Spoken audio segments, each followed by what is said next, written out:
Arthur Bell, who wrote. రెడ్డిగా BC Congress BC వర్గాల ప్రజలను మోసపూరిత హామీలు ఇచ్చిందని బీఆర్ఎస్ జిల్లా అధ్యక్షులు గట్టు యాదవ్ విమర్శించారు. 42% రిజర్వేషన్లను ఆర్డినెన్స్ను నాటకమాడుతుందని అన్నారు.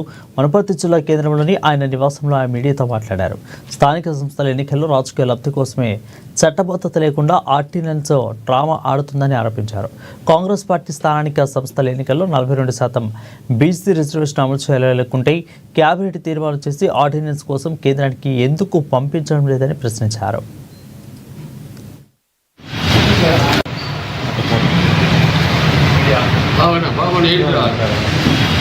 కాంగ్రెస్ పార్టీ గత ఎన్నికల్లో ఇచ్చిన వాగ్దానం ప్రకారం బీసీలకి 42% రిజర్వేషన్ చట్టబద్ధత చేస్తాం.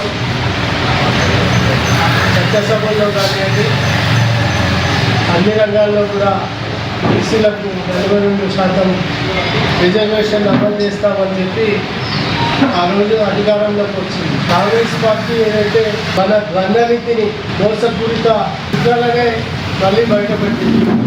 వాస్తవానికి కామారెడ్డిలో బీసీ డిక్లరేషన్ మీద ఢిల్లీ పెద్దలు కూడా వచ్చి వాగ్దానాలు చేయడం జరిగింది. దానికి అనుగుణంగానే ఇవాళ స్థానిక సంస్థలు దగ్గరకు ముంచుకొస్తున్న సమయంలో ప్రభుత్వం ఏర్పాటై 19 నెలలు జరుగుతున్న